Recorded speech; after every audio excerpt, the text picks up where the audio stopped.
Unfortunately, it was another frustrating afternoon at the London Stadium for West Ham today, held in the end to a Desmond's 2-2 draw at home to Burnley, a result that not many saw coming, to be totally honest, but probably lingered in the back of people's minds going into this after the lack of confidence that we took into it from the game against Freiburg last Thursday. Welcome back to West Ham Official. I hope you are all well. Joining you here for a reflection of that earlier on, and we're going to do something a little bit different today.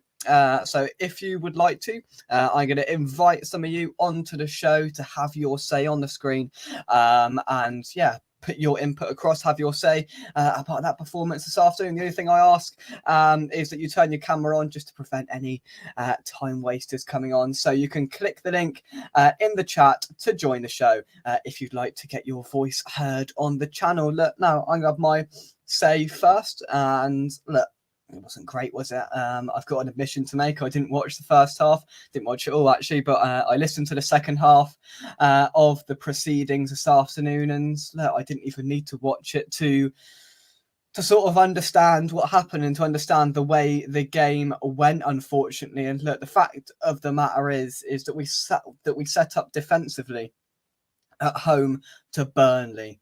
At the time, bottom of the table, Burnley. And that's where the issues really, really start. I mean, it's just infuriating, isn't it, really? Why, oh, why? After, in some games where we've had a bit of a go, we've been a little bit better. It just baffled me. It absolutely baffled me when I was in the pub eating my roast dinner and I clicked on Twitter and when people are saying we're set up with pretty much 11 men behind the ball and defended. Why? What have Burnley done this season to warrant us setting up that defensively to sort of protect ourselves? And then when it went 1-0, it didn't change. 2-0, we had a reaction and a response in the second half. And boy, did we need that. And to be fair, even the goal that came just after halftime, that was from a defensive error from Burnley. So look, we enforced that and it was a good finish by Lucas Paquetá. But look, better teams don't give the ball away in that position. And look, we've had some teams that we should have beaten in recent weeks. And yeah, we have Brentford, Everton, Burnley. Ideally, we'd have like 9 points from it. We've got 7, I think, yeah, because we won 2 and drew 1. So look, we got 7 from it. So it's not a horrific return, especially, you know, with the form that we had going in to those 3 fixtures. But again, it feels like an opportunity lost to bridge a gap between those sides chasing for those European spots. And no, I'll come to the dubiousness of the refereeing decisions a little bit later on, but I think we should focus. The reason we lost this match was because of how we played. It wasn't because of VAR. Yeah, they could have bailed us out at the end, and yeah, they could have bailed us out on Thursday, but they didn't. We'll come to that later. But my real main focus here has to be about the setup. And again, look, I looked at the lineup, and I turned my nose up at it. A few people went, yeah, a decent lineup. And I go, do you know what? Fair enough. Everyone's entitled to their opinion. But I looked at it and I picked fault with it straight away, which, you know, isn't the most wasn't the most confident of me. But at the end of the day, I could just see what was going to happen. That Areola, Soufal, Mavropanos, Agurd, Creswell, Phillips, Souček, Ward-Prowse, Paqueta, Kudus and Bowen. And we discussed at length on the preview that I'd like to see Johnson, Antonio, Ings, Ogbonna all come into the side today, and they didn't. And look, Alvarez wasn't dropped.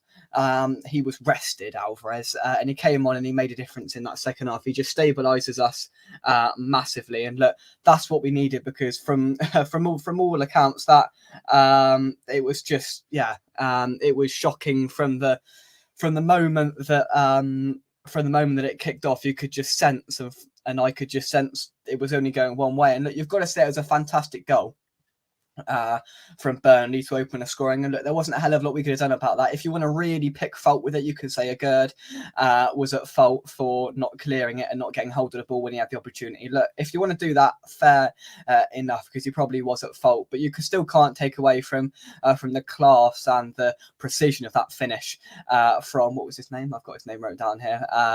David Fofana, who opened the scoring 11 minutes in for Burnley. It was a superb goal. Look, I'm not going to take that away from him whatsoever, but I think it did highlight and it underlined how poor we were in that first half, that we went in bottom of the table Burnley 2 goals down, and you're like, honestly. And then all of a sudden, West Ham fans are going, well, maybe all these pundits that sit here and slag us off for slagging Moyes off, maybe they're going to open their eyes a little bit here. And then we came out for the second half, and straight away instant impact from Lucas Paqueta. That's just what he does. The cool, calm, and collected nature of his game slotted away. A bit of a gift, to be honest, where he received the ball from a really poor, I think it was a clearance from Burnley. Look, most teams don't give you those sort of gifts. And I think Vincent Kompany and the Burnley fans would have been infuriated with all the work that they put in that first, after getting themselves 2 goals to the good, and then to just chuck away a goal like they did so early into that second half. But just before I detract a little bit, just before the first half interval, poor defending again. I mean, could Mavropanos have done better with that? A shout from Areola, maybe? I'm not entirely sure, but that shouldn't have happened again. It was branded a defensive calamity from Aaron McLean on Sky Sports Soccer Sunday. And to be fair, I mean, he's not wrong, is he? How we managed to bundle that in from there and not clear it was absolutely beyond me. Again, another defensive error. I mean, just any centre half we seem to pick, there's a mistake in them. And I just started Ogbonna over Agurd. So you could argue Agurd was reasonably at fault for the first goal, and you could argue Mavropanos is at fault for the second goal. So we're back to square one here, aren't we? Like, who's the best centre halves that we have? That's an ongoing issue that we've had pretty much all season. Defensive errors have been our undoing. But yeah, the deficit was halved by Lucas Paqueta with a smart finish. And then it seemed like we did wake up a little bit. The fans woke up a bit, and there was a bit more purpose to our play. And I think that's probably down to the substitutions. And I couldn't believe it when I saw Moyes made 2 subs at half time. That is, that's entering uncharted territory for David Moyes, making 2 unenforced changes at half time. You must have thought it was bad. Honestly, it must have been bad for Moyes to take such decisive action so early on in the game, in his terms. And you've got to say fair play to Moyes for doing that, but also you've got to say how pathetic it was in the first half, so it cancels itself out once again. And look, the subs he made, I thought, were pretty much on the money, and those were the changes that I'd have made at the start. I wouldn't have started, well, to be fair, maybe, yeah, I would have started Phillips. He wasn't great, I know, but I probably would have given him a start today. But Antonio would have been one of the first names on that team sheet. You had to give one of those front 3 a rest today. I don't know who. I'm not paid to work out. I'm not paid to pick a starting 11, but surely today, with that front 3 that we're so reliant on, that you just rest one of them ahead of that huge game next Thursday. My opinion, one of them deserves a break because they're getting run straight into the ground. Then front 3, Kudus, Bowen, and Paqueta, and they will burn out eventually.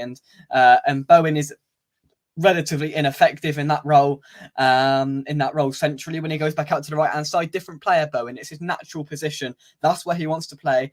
Moyes has tried to merge him into a striker. It's not really worked, if we're being totally honest. Yes, he scored goals this season, but his best position, if you open your eyes, is on the right. That's where he went, and Antonio went down the middle. That game was screaming out for Antonio. It was blatantly obvious from early on that just that outlet and that pace that Antonio provides is what we needed, just to spark and ignite a bit of quality in our offensive play, and that seems like what it did. And it looked like he caused havoc, and he made that impact that was desired for. I'd have started him from the start, and I'd have probably even started Ings as well. I'd have put them 2 up top together, went for a sort of narrow 4-2-2 formation, and started those 2, and then maybe started 1 or 2 of Kudus and Bowen out on the flanks. I'd have mixed things up a bit. Obviously, Moyes didn't. He went for a relatively orthodox starting lineup for his standards and for the situation we're in. And look, I was sort of expecting that, but I thought he would make a couple of more changes that he didn't make today. Let's take some of your comments. As I said, if you want to join me, come on the show, click the link, put your camera on, and you can have your say, and we can have a little chat about the situation. Currently, George Moyes out now. Mandy says, money wasted, 32 million Vlasic, 40 million Skamaka, 35 Zuma. I mean, I don't think Zuma's been a waste of money. I think Zuma's been a very good servant to this club, and this season his legs have gone. Yes, but he has been a really solid centre half, Zuma. So yeah, maybe not that one. Agurd, 30 million. It does look a bit heavy now, doesn't it? Ben Rama, 28 mil. Ward-Prowse is not hit the heights that he hit in the first month in Claret and Blue. Is he? Cornet, 20 mil. Phillips on loan, the money that's costing. So and the list goes on, Mandy, doesn't it really? And look, that's hopefully where the Tim Steidten effect is going to start to come into fruition. Now, look, I don't think James Ward-Prowse was a Tim Steidten signing by any stretch of the imagination. That is Moyes, and Moyes alone there. I said from the start with James Ward-Prowse, there's been quite a lot of coverage on him over the last couple of weeks. I said when we signed him, look, he's a player that's got a ceiling. He will do a job. He'll do it neatly. He'll be nice and tidy. He won't do anything magnificent. He's not that sort of player. He passes the ball around sideways and occasionally forward. He's got a good ball into the box, but apart from that, he's not the quality that we probably all expected and wanted. And I said he's a player that's got a ceiling, and he's reached that ceiling. He's not an amazing world-beating centre midfielder. He will do the tidy stuff. He's loved down at St Mary's at Southampton. I think he will return to Southampton if they come back up to the Premier League. I think that's probably the logical outcome to the situation. And at the end of the day, I think that's what will happen. And James Ward-Prowse is a player that isn't a fantastic player. He'll pass the ball around, he'll protect it, but he's not going to make that impact, that decisive impact on a game and really stamp his authority on the midfield. That's where the likes of Paqueta have got to do that job, because he is a limited player and he will do limited things. And I think the signing and the expectations for Ward-Prowse were blown out of proportion slightly, in my opinion. Larry, I hope you are well. Good afternoon from Lexington, Kentucky. Larry's review is up on the channel if you're go and check that out. Man says that £250 million right there wasted. I mean, we have been quite wasteful with some of the money we spent, if we're being totally honest. How poor was Phillips? Very poor. I think that sums it up. Paqueta was moved central second half and scored right away. Exactly. Look, Ward-Prowse on the left, Paqueta on the left. We haven't got that natural player to go out there. Ward-Prowse definitely not on the left. Paqueta sort of, he's merged out there and he's learned and he's nurtured that position. He's been mildly better, but it's obvious he's better in the middle, Paqueta. He's better being that heartbeat, that backbone of the attacking play, just being at the heartbeat of everything going forward. That's Paqueta's role. That's where he thrives the most. Mandy says, everyone we play left wingers go backwards. Exactly. We haven't really got on either side, because it depends, because Bowen's been playing centrally, so Bowen hasn't been out on the right, and yeah, there's just been a bit of indecision and a bit of disparity in terms of who really is our starting wingers, because Moyes has fluctuated between quite a few out there. All subs were effective, they were, and they made an impact. And look, Danny Ings should have come on much earlier than he did. We'll come to that a little bit later on. And he pushes James Ward-Prowse out there into a completely unfamiliar and unnatural position for him. It's just bemusing. To put Paqueta on the left wing without Emerson's point, exactly, yeah, because, Paqueta can get away with playing on the left when Emerson's there. They're best mates, that's highly regarded, and they've just got that footballing and I think, friendship connection as well, and they play well together. When he's not there, trying to get Paqueta to play with Cresswell out there, you just will not bother, because they're just not on the same wavelength, are they? Whereas with Emerson, he is on that same wavelength. So yeah, moving him centrally was definitely the best option, and it paid dividends straight away. James Ward-Prowse is stopping us playing that fourth offensive player. He is, and listen, he's a player that just doesn't do enough in this midfield. It can be at times weak, especially with no Alvarez in there, in my opinion. Hopefully Emerson, back Thursday. It's looking unlikely. I think somebody put on earlier 3 to 4 weeks, which is a huge blow for West Ham. I was so shocked that Johnson didn't play today. Honestly, if I was Ben Johnson, I wouldn't sign a new contract. Whatever they're dishing up to him, at the moment, it might be agents, but he wants first team football. And you know what? Can you blame him? Not at all. Because since December, he's been one of our better players, and he's really struggled in the last few weeks to get into the side. This was a perfect opportunity. I'm sure he'd have preferred to play in an unnatural position in left back today than not played at all, Ben Johnson. Why isn't Ben Johnson in there? What is Cresswell proving? What is he doing? What's his function? I'd have just played Johnson today, because Johnson's the future. Cresswell isn't. So why is Cresswell playing? I don't understand. I'd love to see Antonio on the left wing. That could really unleash him, couldn't it? Maybe that could be an option that Moyes should explore, because he seems to have adopted that super sub impact now, because he was reluctant. Again, today was a perfect game to start Mikel Antonio, but he didn't. Just some strange choices from Moyes. Antonio had a good showing, sounds like it. Kudus on the right, Bowen up top, and Paqueta floating. See, then you've got Bowen. Now, look, Moyes hasn't manoeuvred sort of style, sort of setup is the word I wanted, that fits all of their players into their natural positions, because I think Kudus is best on the right. Bowen is best on the right. Paqueta is best in the middle. And you could argue probably have we seen Kudus in the middle? I don't know. But surely he's paid the big bucks, Moyes, to work this out. Because if we're sat here trying to work it out, then surely Moyes can. Joey says, only a couple of months left, everyone. Then Moyes is out of the club for good. Well, I think that's optimistic thinking. I think the majority of the fan base would prefer that, and it'd be their preference, to be honest, if we could have a fresh slate next season. But I've just got a feeling that they're going to stick with him. I don't know why, and I hope I'm wrong, but I just got a feeling they're going to stick with him. Ings, best showing as a hammer, and came on the 82nd minute. Look, I'm going to talk about Ings. I'm going to get through these comments, then we'll come on to Danny Ings.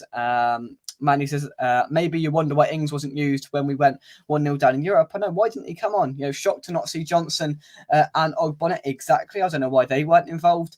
There was 4 players: Ings, Johnson, Antonio, Ogbonna. Why weren't they there? It's a perfect opportunity for them in a game where, let's be honest, the game on Thursday is far superior. It's a much bigger game. Yes, this game's big, and yes, it's 2 points dropped, and yes, it's really, really infuriating that we didn't win the football match. But at the end of the day, if we go and we beat Freiburg 2-0 on Thursday night, and then we go and we put in a decent performance against Villa next weekend, it'll all be relatively forgotten, if we're being totally honest. We've got to respond here, and we've said it for weeks. And look, we had good wins against Everton and was it Brentford? Yeah, it was. And today we had to continue that after a bit of it was a poor performance on Thursday, for being totally honest. We needed a reaction, and well, we're going to have to react now, because I think Freiburg won today. They were certainly leading. I saw that on the ticker on Sky Sports News. Freiburg, I don't know because it's not coming up, but I think they were definitely leading today. They won 2-1. So look, they've got some further confidence. 2-1 away from home. They won today, Freiburg, and look, they weren't a good football team, were they? They weren't fantastic, Freiburg. And we can beat them at home. But if we play like we did in the first half, they'll score. They will score, because we were dreadful. And I didn't even watch it, and I can envisage what it was like.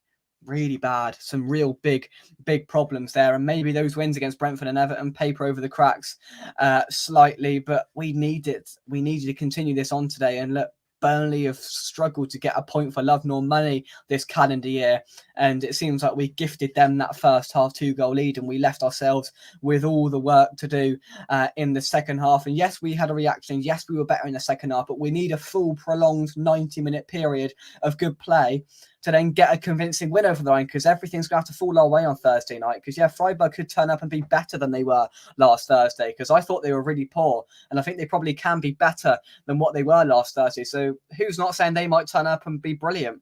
We've got to be ready for that. We've got to be ready for a real battle, because they're going to bring out all the dark arts. They've got that lead, and they're going to want to protect it with their lives, Freiburg. So we've got to be just switched on streetwise, not get frustrated with the time wasting that will inevitably start early on. We've got to stick to our quality. We've got to have faith in our quality, and Moyes has got to get that selection and style of play and setup right, because it's the most important game of the season by far on Thursday, and it's not a good look after that first half today to go into that game with. But look, I suppose a bit of optimism, a bit of confidence around the camp after the resilience shown to turn things around in the second half. But I mean, it's Burnley, for God's sake, and it's no disrespect to Burnley, but I think all Burnley fans will admit how poor they've been this year, and how probably amazed they were to find themselves 2 goals to the good at half time. And I think it was probably symbolic of their season, conceding straight after the interval, and they were like, oh, here we go again. And look, we could have won it in the end. We could have done, and they could have won it in the end. They could have scored 4 or 5. Areola pulled off a brilliant save towards right at the death, but we hit the bar. We had a goal disallowed for a very marginal offside. We chucked the kitchen sink at them as soon as we, Danny Ings had one in the back of the net disallowed. Then he put one in once again. And let's talk about Danny Ings. I've been a huge critic of Danny Ings. Now that's vocal, and do you know what? I was really, really complimentary of him after Sheffield United away, because I thought he was one of the best players on the pitch. And do you know what? He's been rewarded with sitting on the bench for 2 months, which I think is just really bad, actually. He scored today, his first goal since, I think it was with that Forest in 379 days. since Danny Ings last scored a Premier League goal. That started courtesy of Jonty Coleman. 379 days. Look, with the confidence on rock bottom to score a goal, for it to then get disallowed for offside, his head must have dropped, but he picked himself back up again and he put the ball in the back of the net the second time of asking. That shows good resilience, and I will praise him, Danny Ings, because he came on and he made an impact. But then again, it stems back to David Moyes. Why did he come on the 83rd minute? Why didn't he, for starters, start the game? And B, if he didn't start the game, why didn't he come on with half an hour to go? Because he had a really good impact. And him and Antonio up top, who knew? If you put Danny Ings up front alongside somebody, playing off somebody, he actually has an impact. It's taken us 2 years to realise this. And I thought Moyes had cracked the code at Sheffield United away back in January, but we haven't seen him since. Again, it's baffling. Similar situation with Johnson. Players' confidence are on the floor and they're picking themselves back up again. And then, once again, he'll probably be rewarded by sitting on the bench for another 2 months, Danny Ings. He made an impact today. Antonio made an impact today. I'm not saying they should both start on Thursday, but they should be getting more game time, because otherwise, what's the point? Honestly, what's the point? Let's take some more of your comments and see what you guys are saying. Hit that like button if you haven't already. If you want to join me on the show, I will pin the comment to the top. It is pinned to the top. If you want to join me on the show, click the link that's pinned. Clear my throat, sorry. Click the link that is pinned to the top of the chat. If you want to come on, have your say about the performance, stick your camera on and we'll have a little chat about the performance and result today. Have your say if you want. Come on to the show and have a little chat with me. Jerry says we need to get rid of our deadwood at the end of the season. We need to get some pace in our team. Yeah, there is some players that do need to get shipped out at the end of the season. You've got to put Creswell in that category. You could argue Ogbonna probably if we want to progress forward as a football club. And when I look at that starting lineup and squad today, we need some reinforcements in the summer. And we seem to say we need a rebuild every single summer. But once again, we are in that similar situation. Ings, is he going to be at the club come next season? I'm not entirely sure. Will we have these youngsters there? I don't know. Will they all just want to leave because they're not getting the game time that they probably want? I don't know. But look, there is issues there heading in to next season. We will see what happens, but look, there are some quite frank issues there that need to be addressed, whoever is in that dugout come the start of next season. Trudge says we might have attacked and went for it, but again got lucky we didn't concede towards the end. I tried to predict the clean sheet and got burnt again. Centre backs playing very bad. You had confidence in them, Larry, and they didn't come back and prove you right, unfortunately. Defensive errors once again, it's happening all too often. Let's have a look here. Played Ward-Prowse and Paqueta out of position in the first half simply to shoehorn in Phillips, then sat back and got battered. Second half he put it right and it was too late. Damage was done. Listen, you can't disagree with that. I 100% agree. I just started Phillips today. I think it was a good opportunity for him to come into the side, and obviously I was proven pretty wrong there, but the way he manoeuvred into the side I thought was wrong with with Ward-Prowse out of position there. Massively exposed his flaws in his game, and overall we just got it wrong. As the title says, Moyes got it wrong. It was a horrid first half from West Ham, and look, we've got to change it. Moyes has got to have a backup plan there. And yeah, maybe we did see a backup plan there today. Maybe with the second half, he did recognise that he got it wrong and he made those two changes, which he very rarely does. I mean, we've got to give him credit there. He very rarely changes things at half-time in a drastic fashion that he did. Made two changes. And yes, those changes made the impact. But he shouldn't have been put in that position to start with by putting out that naive lineup. I mean, we could all see it. That was wrong today. The lineup was just wrong. I saw it beforehand, and in the end, I was unfortunately proven right. Again, it's square pegs, round holes, trying to fit players in to suit his and to drive his narrative. He got it wrong. There's no doubt about that one. Hit the like button, you lazy likers. I like it. How many likes are we up to? We've got 40 watching. Come on, let's have at least 20 likes on here, surely. How many are we up to? Let me refresh my page. We're up to 15. Come on, smash that like button if you haven't already. Subs were good. They were. Absolutely. I don't think the German league has a lot of depth. It doesn't, but they won. A bit of confidence, a bit of optimism. They'll be buoyant coming to the London Stadium, Freiburg. And yes, we've got more quality than them, but we've got to show it. And at the end of the day, if we don't, then they're going to capitalise. All the dark arts will come out, the time wasting, they'll want to rile us up, especially towards the end. If it's not going our way, they'll want to just aggravate us and make us angry and waste time. It's going to happen, and we've got to be ready for that. And Moyes has got to warn his players, we are European streetwise here, and just wait until our chance comes and take our chances. That's the bottom line of it. Hugh, hope you well. He says, James Ward-Prowse doesn't seem to want the ball. His confidence is shot. He had a few good games at the start of the season, and I thought I was, starting to get proven wrong with him. And I thought, you know what, maybe there is a really decent little player in there, but he's a player that has a ceiling at the end of the day, and I think we've reached it. No Alvarez in midfield in the first half massively reinforced the importance to him in that side. He is the glue that just puts everything together through the whole team, not just the midfield. Alvarez's absence impacted that whole team and the performance in that first half, and once again, it underlines how crucial he is to this side. Honestly, if he gets injured, Alvarez, we just as well not bother, because we are in deep trouble. Hopefully Emerson isn't out for too long, but Alvarez, he is the key one. We simply cannot we simply cannot lose him, that is for sure. We've got a super chat. Thank you very much indeed for the $20. That's greatly appreciated. Sushant says, Irons, love your channel, bro. Even though I'm in the States and I feel like I'm at the stadium with your match day vlogs, keep up the great work. That's greatly appreciated. Thank you very much, mate. Thank you for supporting the channel. Look, I try and bring you all of the action from the match day vlogs as best as I can. That one at Everton last week I particularly enjoyed because of the circumstances and the late goals. And look, I hope for you fans who can't get to the football and are overseas, I hope it paints a picture and allows you to just gain an insight for away days and home matches as well to what it's like living across the pond. So thank you very much for that donation. That is greatly appreciated. And thank you for supporting the channel. So thank you for that. Let's see what else you guys are saying. Swapping James Ward-Prowse onto the wing. Absolute masterstroke from Moyes. Honestly, just give me 2 seconds. And I've spilt my squash as well. I made myself look an idiot there. Anyway, yeah, swapping James Ward-Prowse onto the wing. It's baffling, is it? Honestly, I don't think James Ward-Prowse has probably played on the wing 1 minute for Southampton. Moyes comes along. I know. I'm going to put James Ward-Prowse on the wing because he's proved himself there, hasn't he? He's not a winger. He's a centre midfielder, and he does a neat and tidy job. Why on earth? How is he identified that he is better on the wing? I will never, ever know. I just can't understand it. I cannot understand it whatsoever.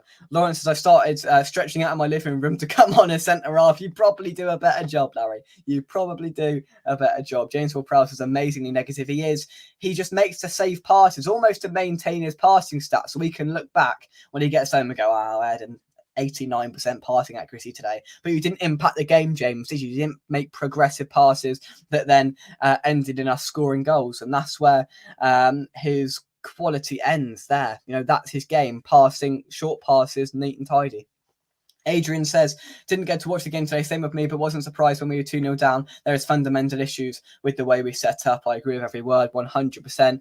And you know what? I turned on my phone after 15 minutes. I was sat in the pub and I just went, oh my God. And Mum went 1-0 down. Yeah, absolutely. 1-0 down. And there was about 2% of disbelief and 98% of, well, there we go. I wasn't at all surprised. 2-0, I was quite surprised, actually. I didn't think we'd concede 2. Didn't think we'd stoop that low, but at the end of the day, we were so poor, and we got what we deserved in that first half. Troy says, why did we treat them like we were playing Barcelona in the first half? A few people put that on Twitter as well. Honestly, we were giving them so much respect. It's blimmin' Burnley, for God's sake. No disrespect to Burnley. I think they're a really well-run football club and all the rest of it, but they've been awful this season. Their own fans will admit how awful they've been this season, and we've just gifted them a point, which is not going to keep them up. It means absolutely nothing to them, this point. Of course, it'll mean a lot to the few that travel down in the lower tier from Burnley. About 1,300, I think, fits in that lower tier that they brought down with them. And look, they'd have had a decent day out there. Of course, be disappointed not to be taking all 3 points because they were leading going into injury time. But I think it had that sense of inevitability that we were going to score that equaliser. I was listening to BBC Radio London or whatever it was on the West Ham website, and it just around the ground and on commentary, it just felt like it was inevitable that we were going to score that second goal, and we did, and then we really chucked everything at it to try and get the third and win it, which we couldn't, of course, do. But again, too little, too late, I'm afraid. How many times did I start? Danny Ings on Thursday played like he had a point to prove today. Listen, I'll give him praise for this, but I think chucking him into such a big game, I don't know. I'm undecided on that. Do you know what? I'd nod my head and I dot my cat. I go fair play to David Moyes if he did it. But yeah, listen, I'm all for maybe starting him against Villa, but in such a magnitude of a game against this, he could easily revert back to how poor he's been. I'll tell you what. A compromise, I wouldn't mind Danny Ings starting if Bowen or Antonio was playing just off of him. Playing up front on his own is an absolute disaster class. You just as well not bother. I'd do a better job up front on my own than Danny Ings, I'm afraid. But if he's playing with somebody up there with him, maybe. Is that more effective than having Bowen up there on his own who struggles centrally? It's a debate to have. So maybe, having Ings up there to support Bowen centrally as well, maybe that's a good option. Do you take a man out of midfield then, or how do you set that up? I'm not sure. But that's definitely something. I don't think Moyes will do it, but I 100% admire the idea. Mandy says we have eager players who are managed by the oldest manager in the league. That's the problem. Exactly. There's so much quality in that team, and we just can't get it out. And the style of play reflects how poor we've been, I'm afraid. Agurd got rolled so many times, he's not good enough, is he, Agurd? Let's be honest. Look, I've given Mavropanos praise, but he's at fault today, I'm afraid. Not a good game from him. Just when I've started to really, big him up and praise him for some good performances over the last few weeks, he struggles again today. But listen, I'd start Thursday, I'd start Zuma and Mavropanos for me, because I think, listen, he's going to start Zuma. He rested him today, so we can start him on Thursday. So he will start, and I think it'll be Mavropanos alongside him. We have Ings, so we need to use him. I never understood the Cornet signing. He's pulled his hamstring, so we won't see Cornet on the bench for another month because he very rarely gets on. So yeah, it was a really, really bizarre signing. Agurd was bad, certainly was. Creswell emerged unscathed somehow. Let's have a look here. Moyes lost us another 2 points and a place in the Euro spot. It's an opportunity missed today. If we'd have won today, we'd have gone up to 45 points, and we would have wedged quite a significant gap between Brighton, Wolves, and Newcastle. But again, we've kept them in with a shout. I think Brighton did they win today at home to Forest 1-0? I think it was. So they moved to within a point of us. Listen, we've maintained 7th, but if we play like we did in the first half, we won't stay there for long. Again, another opportunity missed. We've got some really tough games towards the back end of the season. We've still got to play Villa, Spurs, Liverpool, and Man City. Wolves in there as that's a massive game. We haven't got an easy run in, and we need to be winning these games like today, or we've got to pull out some fantastic performances against sides we perhaps shouldn't beat, like Spurs or Liverpool, for example. Look, I don't think we beat Liverpool or Spurs, but if we want to be in with a shout of getting that 7th spot in Europe, this game is a must win today, and we haven't done it. We haven't capitalised. Look, 7 points from 3 games is probably a return we would have all taken coming into these 3 fixtures. Bearing in mind, before that Brentford game, we've been beaten, unfortunately, 3-0 by Man United. We've been smacked 6-0 by Arsenal and beaten 2-0 by Forest. So 7 points from those 3 games isn't an awful return. But coming into this game, you expected us to win today. It was a game that we simply have to win if we're going to get into those European spots. And we fumbled it. And look, if we lose out on Europe by 2 points, this is the game we come back to. I'm sorry, this is the game we've got to come back to and say that was an opportunity missed. Fundamentally, it just is. And there's not too many doubts about that. Mandy says Agurd has pace, so he needs to play in a team that plays a higher line. So annoying. So anyone running behind, he can get. Yeah, I agree. He's a more progressive and modern centre half in a system from the 1980s from David Moyes. So it doesn't fit, does it? I'm going to be totally honest. We need to win the game on Thursday. Give Ings a start. I admire it. Fair enough. Listen, I don't think Moyes will do it, but I admire it. I would go. Fair enough. Good on you, Moyes, if he did it. Trying something different, because Bowen up front on his own, he struggles. If that means then Bowen out on the right, I don't know, or Bowen up there, supported by Ings, I think could be a decent and tangible option. Mandy, when he was pushed high, he was still rolled and run past. He was, but I think his confidence is on the floor. He's not played much football, Agurd. And I think he's just struggling at the moment. So, yeah, look, it is what it is. we turned the clocks forward this morning, so not all bad today. Mandy says it's up to the manager, any manager, to get the best from each player by playing a system to suit their strengths. Exactly, with the players and quality we've got in this squad, and with the centre halves, with Mavropanos and Agurd, who I think are more progressive centre halves, with Kudus and all the rest of it, and Paqueta, you'd like to think just let the shackles off in a game today against Bournemouth, not Bournemouth, dearie me, Burnley. In a game today against Burnley, a side that approved practically nothing all season. Just have a go. Honestly, just have a go. But no, we had to revert to the good old Moyes ball tactics, and that really worked in the first half. And actually, when he made some changes and opened the floodgates, woohoo, it all went good and we scored 2 goals. Who'd have thought it? Maybe that light bulb was just switched in David Moyes' mind. Don't hold your breath on that, but you never know. You do never know. Lawrence says, first half had a lot to do with the players. Passing was so bad. It's just the tempo, isn't it? The way we pass the ball around is infectious. It's awful. We roll it around the midfield, back to the centre halves, back to Areola, who'll hoof it up. Bowen will lose the header, we'll lose the second ball, and then when we get the ball back, we'll roll it around midfield, probably get dispossessed. It's time after time. It's tedious. Our passing and tempo and tone as a football team is just tedious. Troy says Bowen did much better back out wide. It's his natural position. You know, hopefully Moyes has recognised that now. Bowen plays better out wide. End of story. Ings is poor when he has played in a setup that doesn't suit him. He has been good defensively every time he's come on this season. Header off the line early on, etc. Exactly. You know, once again, Danny Ings, another prime example, plays well in the system that suits him.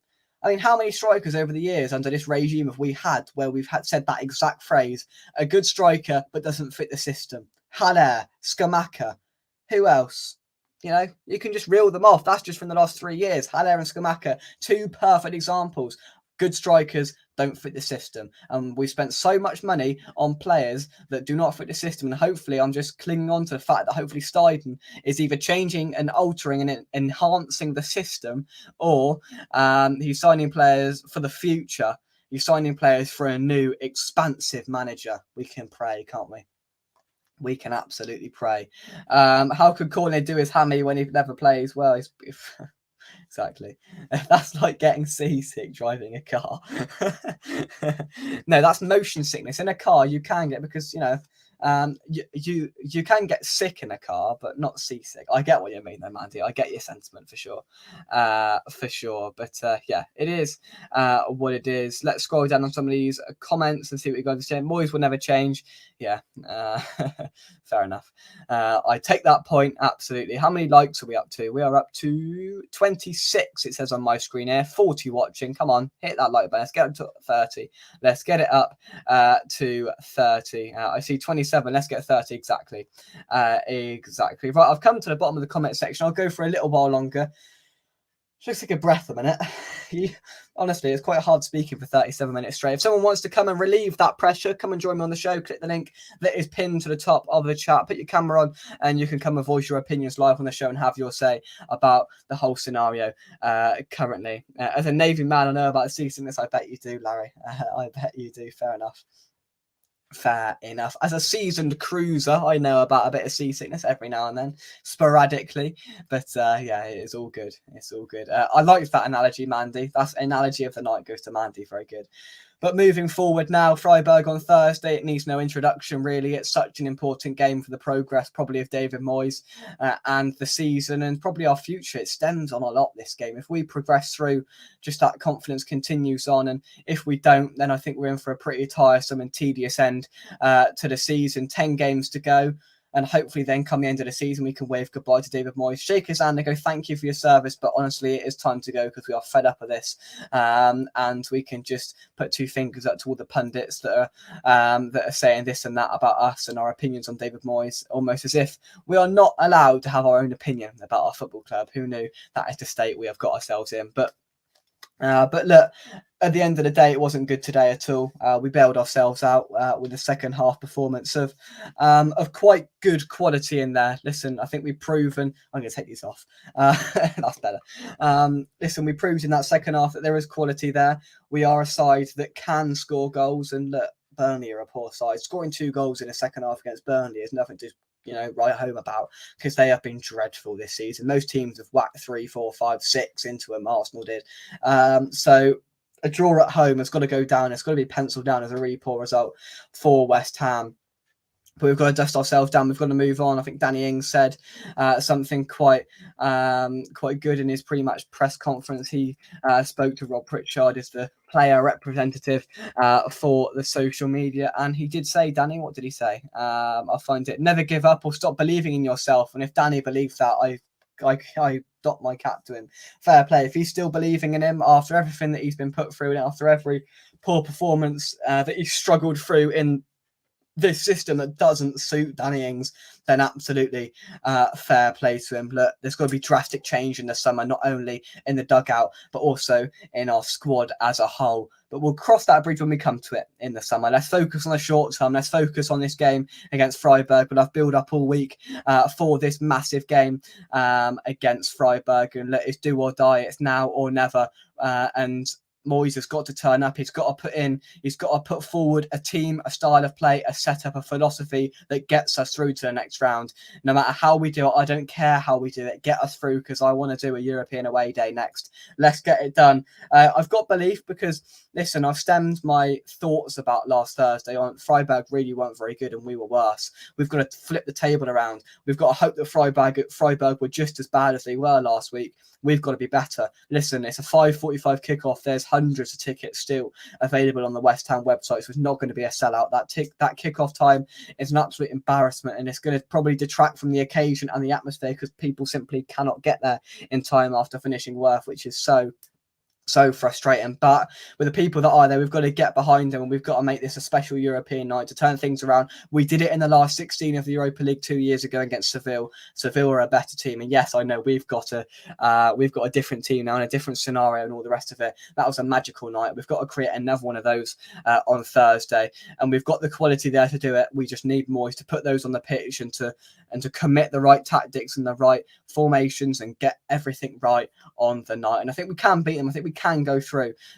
Listen, these European competitions have bailed Moyes out from the sack on so many occasions over the last couple of years. He's got to repay the favour now, David Moyes. He's got to show respect to this competition and get us through. Because if it wasn't for the Conference League and Europa League, he'd have been sacked. Straight off the bat, he'd have been sacked, Moyes, quite a long time ago. So it's kept him in a job, and he needs to repay the favour now and get us through to the next round. Let's set up a quarter-final tie. Let's have a glamour tie. Let's get through. Let's have a Milan. Let's have a Roma. Let's have Italy. I want Italy. That's what I want. But of course, we've still got a really difficult tie to get through on Thursday. We can beat them. It's just whether we will turn up on the night and put in a performance worthy of going through to the next round. Right, let's take some of your comments before I start wrapping things up. Peter says, by signing Phillips, he has cocked up the chances of getting Europe again for next season when we needed a striker. Exactly, he prioritised signing Phillips over anyone else, didn't he, in January, which again now looks like a really, really poor move to make from David Moyes. And look, it is what it is. We've got to just dust ourselves down and go again on Thursday and just hope for a change. We needed a centre-back to win anything this season. Yeah, maybe just a solid centre-half. And, I mean, I don't want to state the obvious, but we're missing one man and one man only. And loyal and experienced viewers of the channel know what's coming now. We're missing that centre-half that never failed. We're missing that centre-half that never, ever let us down. No nonsense. Somebody's got to put it in the chat before I put the picture up. Who is it? Come on, who is it? The picture. I'm hovering over the picture, ready to put it on the screen. Boy, if we could have a certain English centre-half on Thursday night, I would love it. And Larry's got it. It's Craig Dawson. How much have we missed that man, Craig Dawson? It's just been reinforced so much this season. He's having a fantastic time at Wolves, but we could do with him right now with this defensive calamity that is just being regurgitated week in, week out. Defensive errors week in, week out. You never got them from Craig Dawson. No nonsense, quality defender. And boy, do we miss him in claret and blue. There we go. There's my little reference to Craig Dawson. I haven't mentioned him for a while, so I thought I'd bring him back out today, just for good luck. We don't have one decent centre half. We don't, unfortunately. We don't. Troy says you can win things with amazing strikers, but never with crap defenders. Richard says, so many players needed next season. Do we really want Moyes involved in choosing? Absolutely not. If so, we will get more slow 29-year-olds played at a position with no pace. I can have a chuckle to that now, but it's true. It's absolutely true. Moyes should have no say about the players we sign in the summer. Even if he's in a job, I'll be astounded. Will I be, though? I'm not sure, because I probably, at this current moment in time, I think yes, money is safer in him staying, to be honest. I just can't see. The only way I could see him leaving is on his own accord. I just can't see the board sacking him. I really can't. I think he'll leave on his own accord or he'll stay, because I don't think the board will do it. That's my gut feeling at the moment. Peter says, Moyes said Ings hasn't come up with the goods when Moyes hasn't played to his strength. Exactly. Maybe I've been a little bit heavy-handed on Ings in the past, where I've, criticised him on so many occasions, because he has been poor. And it's not all down to him. I've mentioned those strikers earlier on, and Ings falls into that category as well. You play to his strengths, and finally, you see a half-decent player. And maybe that's what we need to revert to on Thursday night. Can we send Phillips back early if we wanted to? I'm not saying that that's what we should do. Phillips is a good player, but by the time we find it in him, he'll be back at City. Yeah, exactly. There is a decent player in there, but we aren't going to find it before he goes back to the Etihad. It is just, it's got to go down. Honestly, people have linked him to Carlos Sanchez and Alex Crowell today as a really just so poor player. Peter says, if we get through, we'll get knocked out in the quarterfinals, probably. But, I want a quarterfinal. Let's have the excitement of a quarterfinal. It's a massive game against Freiburg. And who knows, in a one-off game, yes, we've got a deficit to overturn before we can really get ourselves going in the game. A perfect scenario is getting a goal early just to get back to level terms, and then we start again and we play the match as normal and try and go and win it. We're at home. That's the advantage that we've got to take. We've got to manoeuvre, and we've got to put Freiburg on the back foot. If we let them dictate the play in the first 20 minutes, I will be absolutely furious. We're at home. We've got to make it a really nasty place to come. That's what Freiburg did to us. Fantastic atmosphere in that stadium, and we struggled to really come to terms with everything, the occasion and the game, and I think that reflected on the team's performance. We've got to try and do the same to Freiburg, inflict some put in a couple of challenges to say we mean business early on, get some chances, get some balls into the box, lift the crowd up, and all of a sudden there's a different game going on. If we're flat early on and roll the ball around as if we're not in any rush, then that'll be reflected on the crowd's atmosphere as well. They'll become frustrated.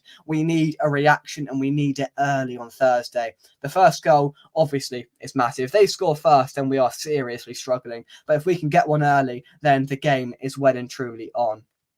We do not need extra time on Thursday or penalties. A team are tied, it seems. Exactly. Yeah, they are struggling on as it is. So we need to get this done in the 90 minutes, hopefully, as a best case scenario. Looking at the remaining games, hard to see wins. I've got the fixture list here: Villa, Newcastle, Spurs, Wolves, Fulham, Palace, Liverpool, Chelsea, Luton, and end on the final day at the Etihad against Man City. It's a tough run-in. And this is why this game was important today, just to keep our points tally ticking over. And yeah, we've got one, but ultimately one is not enough, of course. Of course, it was Craig Dawson. Peter says Billy Bonds will play better now have some of the current centre halves. Get Alvin Martin back in there. Why not? Why not? Maybe that young guy should come in over Dawson, Stone Island jumper to come back. Yeah, exactly. Sorry. Maybe that young guy should offer Dawson a Stone Island jumper to come back like he did to Di Canio on your vlog. Yeah, Cohen, he was a great lad. I met him at half time during that, and then I didn't actually know. He got taken up onto the stage at the end, given a free signed Di Canio shirt, and got to ask Di Canio the last question on stage. It was brilliant, a brilliant night, and I absolutely admire your sentiment there. Get Dawson back at this football club. Oh dear. Moyes will set up on Thursday with low block. Peter, don't go there, please. I want to enjoy the rest of my Sunday. We'll tackle that in a couple of days' time in our previews for the game. Happy Hammer, I hope you're well. Evening, young Jake, Mr. Cox chat, appalling display. Can't get my hand. Yeah, I mean, we haven't discussed that, have we? Listen, the offside was marginal. That handball is questionable. I'm not going to go into too much detail because it's not the reason we lost the game, if we're totally honest, is it? But yeah, I mean, did it come off his head or did he just go wrist? I don't know. Listen, I'm fed up of talking about decisions. It's just the same crap week in, week out. And you could argue we've been really hard done by with the Freiburg one up here and then the volleyball today. But at the end of the day, if we'd have performed and we'd have been better, we wouldn't have had to rely on VAR bailing us out, and they didn't do on either occasion. Maybe they should have done, maybe they shouldn't have done. I don't know. But at the end of the day, probably we should have had one of them at least. I think we have been hard done by, but at the end of the day, we shouldn't have put ourselves in that situation at all. Next 3 league games could be 3 heavy beatings. I mean, Villa got thumped today, but they're still a much better football team than us. Spurs thumped them today, didn't they? 4-0, I think, at Villa Park. And that should detract from their confidence. And I think they play midweek as well. They've got, I think, is it Ajax at home, Villa, I think, in their second leg. I think it was a goalless draw out in Amsterdam for Unai Emery's side, so that they're going to have the European hangover probably as much as we have. So, yeah, I don't know that Villa game.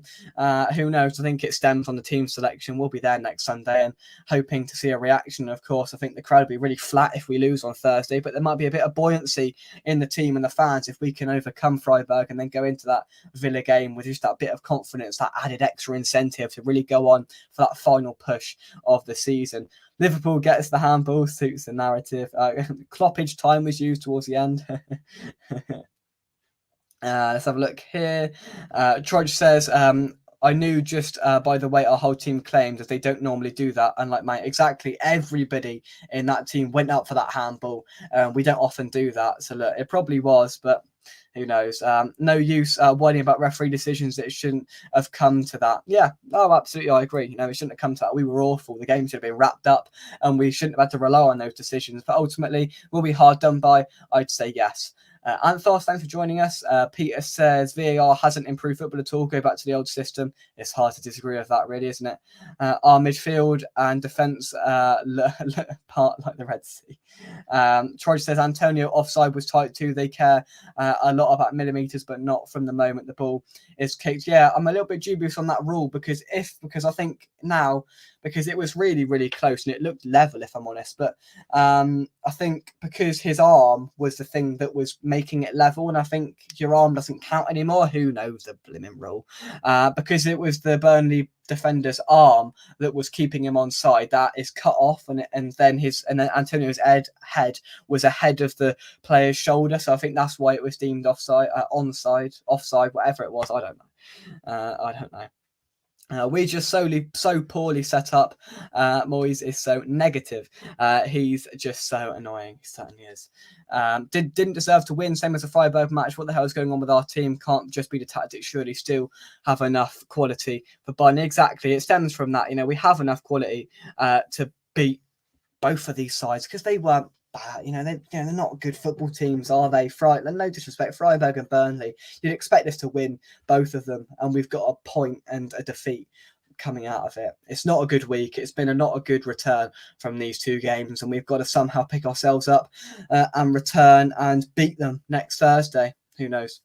Who knows what will happen? But yeah, thank you very much indeed, everybody, for watching. Drop a like on the video and subscribe to West Ham Unofficial if you are new.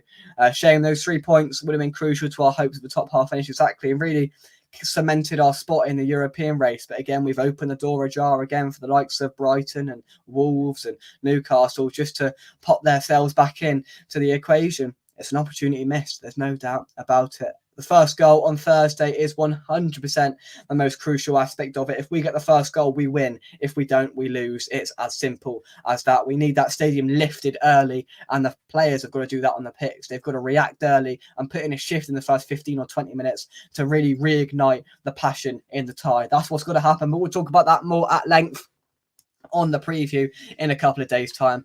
I'm going to stop talking because my throat hurts. Thanks for watching. Believe it or not, 53 minutes of talking straight is quite difficult. So I'm now going to go. From us, come on, you Irons. Thank you very much indeed for watching. Thanks for the super chat in the chat tonight as well. That was greatly appreciated. And all of your input.